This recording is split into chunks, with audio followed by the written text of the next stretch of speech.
So before we get into the interview, why don't you introduce yourselves? Oh, okay. Well, my name's Andre. I'm actually from the Netherlands. I am the main project lead. I do most of the organizing in the mod team and make sure that everything's put together in the end, and do most of the programming and several other tasks such as 3D and 2D art. I'm Los Malata. I'm the co-lead in the project. I work on several art assets as well as some of the voice acting direction.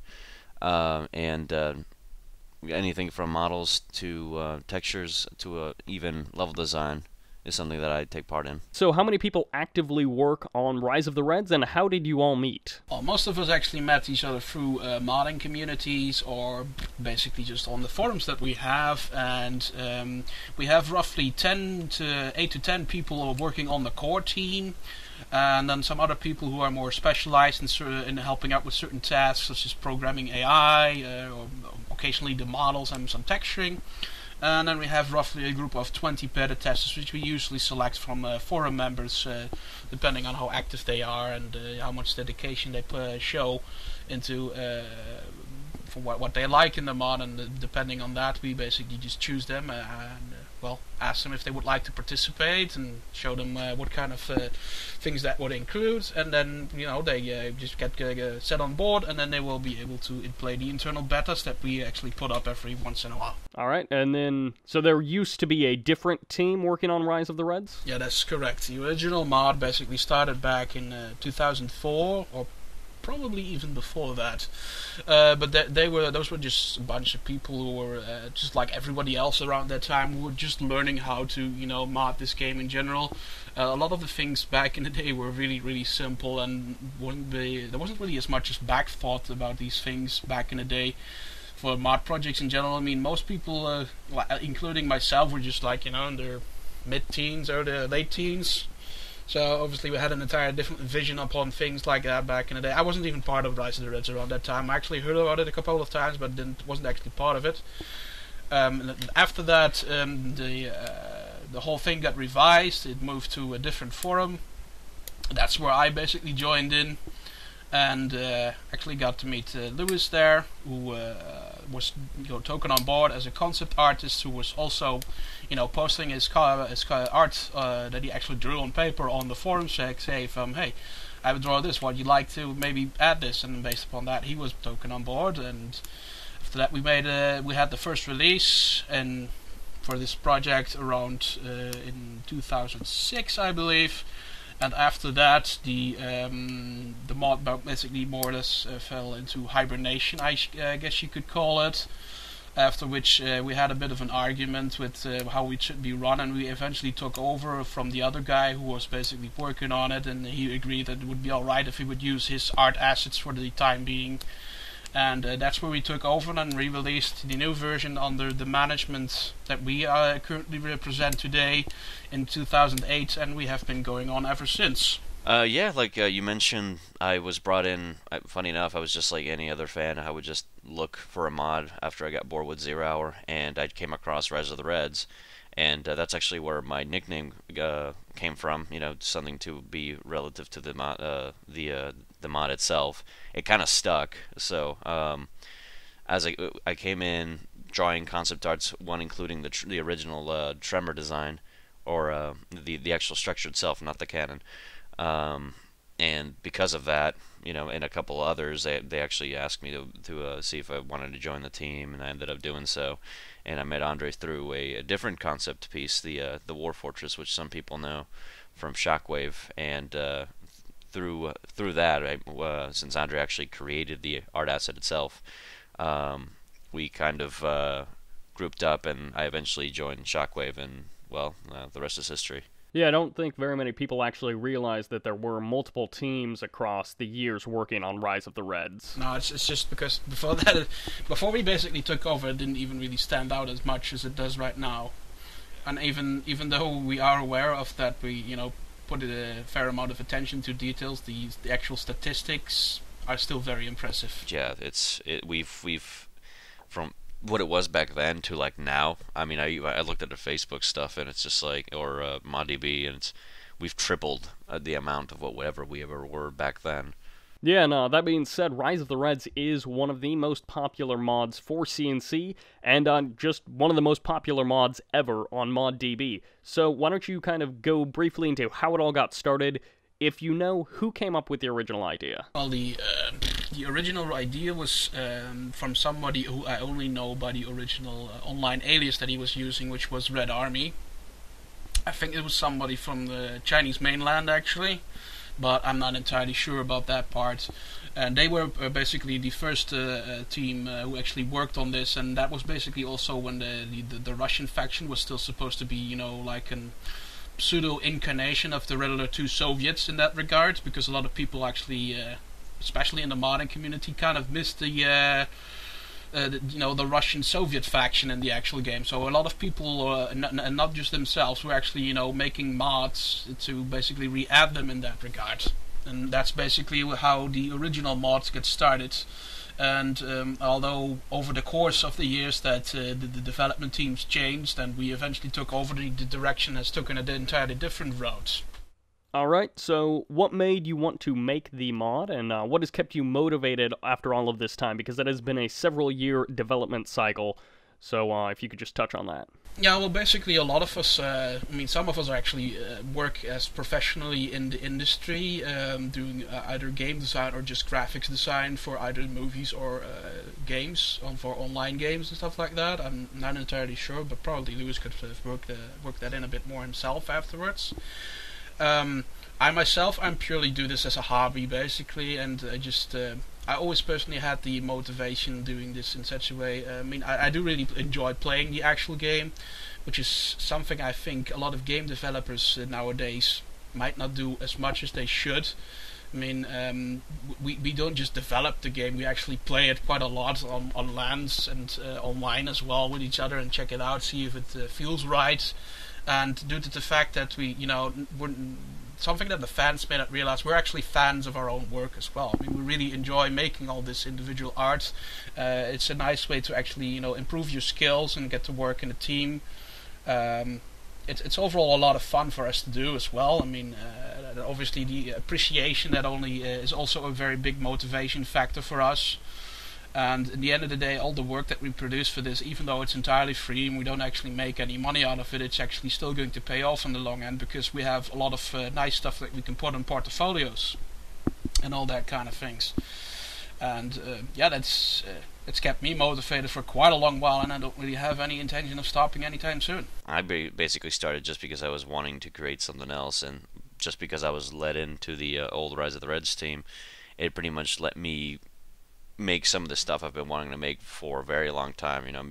Being a big Red Alert fan for as long as I can remember, and pretty much the motivation just comes from wanting to create something you want to make, and just seeing people's responses in how they like it is just another motivation. At the end of the day, it may be something that you can put on your portfolio, but even before that it was even conceptualized into, oh, I could use this later down the road. It's really just fun to do, just because you're sharing this with your friends, you're sharing this with your family, and you're sharing this with the rest of the world. And if they like it, that's just a plus. Yeah, I think that's a good way of describing it. Another way that you could describe it is actually, what I compare it to is for people who are not really familiar with mods. It's like, say you take an old car and you basically just keep, tweaking and polishing the thing up so that it actually properly works again. That's kind of the same thing. That's something that we do constantly as well. We keep polishing, improving, and, figuring out new things. That's something I guess you could compare it with as well. Right. Like Andre had said, we are a fan of our own work, and that's so freaking true. That's the reason why we're overhauling a lot of the Russian stuff right now, because it was some of the first stuff that we did, and now it just doesn't compare to some of our recent stuff. So we just look at it and we talked about it, and it's like we should probably look over it, and then we just had fun all over again before we knew it. We were only going to do, just this and this. now we've pretty much overhauled just about everything. Recently, you guys started making a lot of additions with voiceovers, and there's a huge amount of voiceover work that's put into the name for those of you, or into the game, for those of you who don't know. So why don't you go ahead and tell us how that got started? Well, this basically got started largely due to the fact that we were adding, the original faction, the Russians. When we added them, we were also all a lot younger, and we just, it was fairly easy to just use temporary voiceovers from either RotR 2 or RotR 3. There was plenty of sources to choose from, and although that kind of worked for the time being, it would not work very well for our European faction, which has a lot of units which aren't very common in other tech trees, like say from the Allies in RotR 2 or 3. And not to mention that most of those are either different nationalities than a European nationality would be.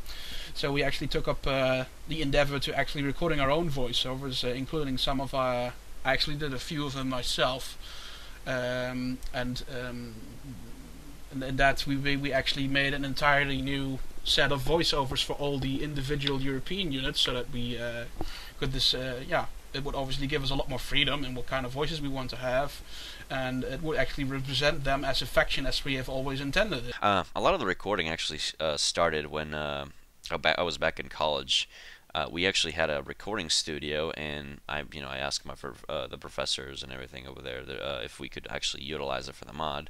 And I pitched the idea to Andre back then, saying like, "Hey, maybe we should have new voiceovers for the European faction that we were talking at the time, back in when dinosaurs roamed the earth. By now, I can't remember." And I mean, I had a bunch of friends that apparently had a lot of talent in voice acting, so we just got to it. I mean, we just recorded everything in a studio. A studio quality recording studio. I mean, we just went from there, and after we wanted to make more voiceovers, we eventually got the equipment at the place that I live, and we just started recording some more, and then we expanded out onto some of the voice actors in the internet, and that we contacted them, and we added more.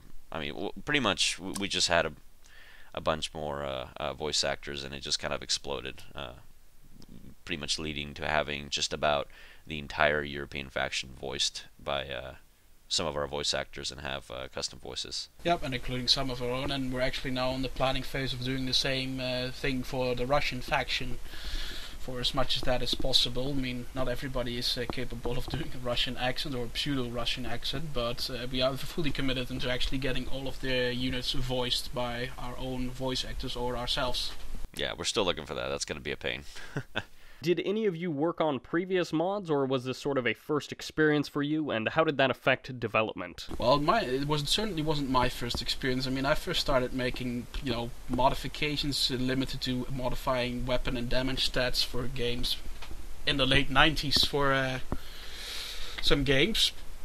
I later on moved on to CNC games and basically modifying the INI files with the same thing, basically just modifying weapon and damage stats. And around when 0 Hour came up, I actually played that game for a little while, and I was just like, okay, this is kind of cool, but it would be way better if I do this and that. And that's basically what later developed into what became known as Shockwave, and that was basically my first big mod project that got widely known and very well heard of, and even featured in a couple of game magazines as well. For that being your first experience, it's like, yeah, I decided to become a runner, and then I won some national competition. Just such a tremendous success. Yes, indeed. Well, another thing about that is actually due to I personally always thought there is no point of making new content if that new content can be at least as good as the content that is actually delivered with the actual game. That has always been more or less a goal of myself. I basically started self-teaching myself Photoshop, and then kind of when I developed that further, I went into things like Game Maker, RPG Maker, where I would make my own art assets and whatnot. And then when I learned 3D programs throughout school, kind of developed a little bit of that. But even before I went into, I was always a CNC fan alongside, so when I got into Red Alert and then 0 Hour came out, I kind of looked for some mods after I got tired of the game, because I mean it was cool. I know where it was trying to go. It was trying to be like the old games, but since I got a little fed up with it, I went ahead and looked for the mod, found Rise of the Reds, and through there I met Andre, to which we worked on Shockwave after that. Then that old team kind of disappeared after the first release, so I kind of just stuck with Shockwave. So I guess the original Rise of the Reds, and then Shockwave was my first one, and then we revived Rise of the Reds, and here we are. What are some upcoming updates, units, or features that you are most excited about? Well, one thing that I'm certainly very excited about is the new GLA Recycler unit, which is something we recently came up with. It's basically a large dumpster truck with a crane in a very improvised fashion built onto the back of the same dumpster truck, which would be able to, like you have the normal salvage mechanic from the GLA that everybody knows. You pick up a crate, and your tank gun gets better or something like that. This thing would be able to do not do that, but it would have an ability which could be used to reverse engineer specially marked salvage crates, which would basically allow a set number of units and the actual truck itself to upgrade with foreign tech in that sense. So if you have wrecked an American Crusader tank and you would salvage, reverse engineer that salvage with your recycler, you would be able to use certain tech from the American faction on your own units in a single upgrade that you would be able to purchase for no additional income, but it is a permanent one, and you wouldn't be able to choose another one provided you actually salvaged or reverse engineered more tech using that same truck. And in addition to that, like I said, the actual truck itself can also use this tech, upon which it will stop being a reverse engineer kind of vehicle, and it will basically become a combat vehicle depending on what kind of upgrade you put on it. For instance, we have for the USA, you would actually have some sort of improvised drone platform on it, which basically means that it would have drones just like the USA has, except that they would be very improvised in the sense that you would probably have duct-taped AK-47s mounted on it as a weapon instead of a standard machine gun. We've even gone as far as a little beer crate, which would basically have a bunch of mortars in it with a little hot wire on it to actually trigger them manually, and other kinds of stuff. We're really looking forward to that. I mean, this is the kind of unit which really allows us as designers to go completely crazy with it and do all kinds of wonky stuff and still be in line with what that faction is about. Yeah, I can't wait to see the Tesla version. Yep, that's another one that we would have with a giant orb, and we're probably going to include a lot of interesting facts about that. Yeah, people are going to love it, I think. One of the things that we added was the POW system that the original game actually had. There's a lot of voiceovers, a lot of animations, and a lot of other vehicles and units that were scrapped in the original game, and we decided to bring that to the American faction, since we already had the detention center as one of the structures. That was kind of a hint that we were kind of planning on wanting to add that for some time. How this system works is it's going to replace the CIA rank 5 general power and incorporate it into the detention center as a passive ability. The Rangers will be able to have a upgrade in which they can utilize their flashbangs, and upon killing a unit, which doesn't actually kill them, they would actually surrender. There will be a little white flag. They do animation, a voiceover, and a Ranger can actually go and capture the infantry unit, and you'll have a tally. The tally will then, after a certain amount of time, appear as a general power at your right side of the screen, and you'll be able to reveal the entire map for a certain amount of time. And you can keep doing that, and it'll just stack to where you can have a good amount of intelligence throughout the game.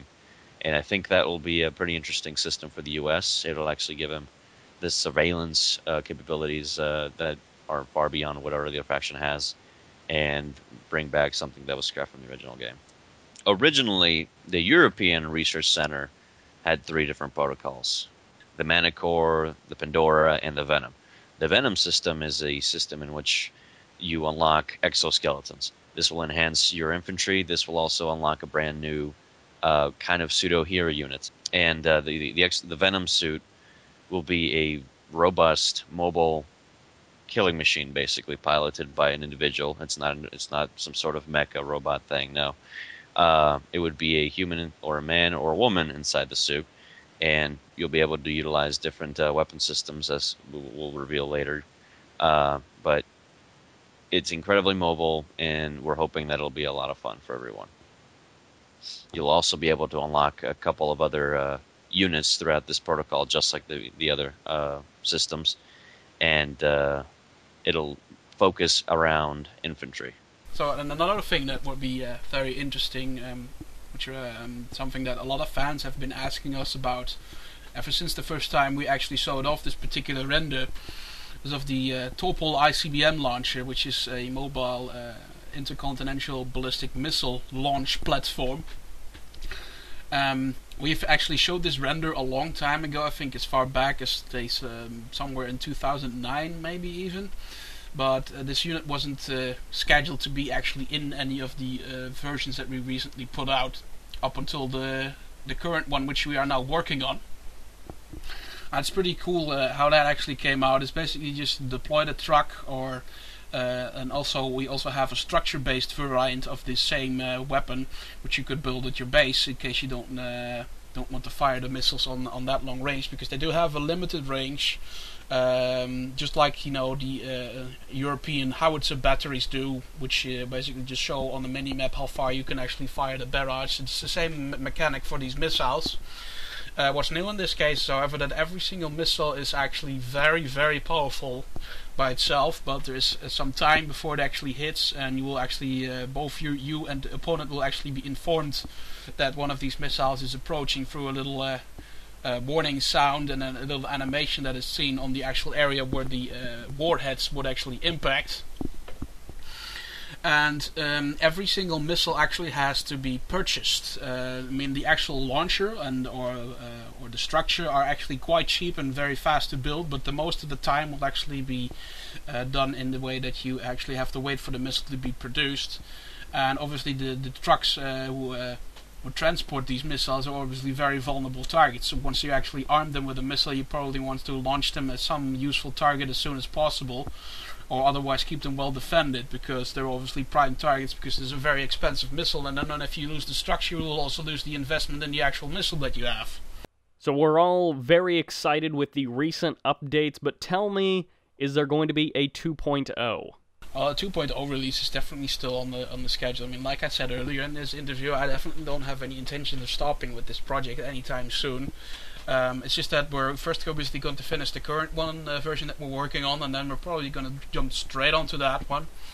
Adding the general system is obviously something that we're all very excited about, but it's something completely new, Snow, because unlike 0 Hour where you select your general before you start a game, this would be an in-game interaction where you would actually already choose your base faction and then choose a general, which is actually also kind of interesting for multiplayer aspects, because you would only be able to see what kind of faction your opponent actually is, but you wouldn't be able to guess which general he's playing, which have quite a big impact in our case. The tech tree of a faction can change dramatically depending on what general you're playing, because some of them just simply don't have certain units, or they have completely different units fulfilling the same role, but like I said, they're completely different in the way they perform, and in such way they might actually pose a greater threat to your other strategy that you might have been planning out.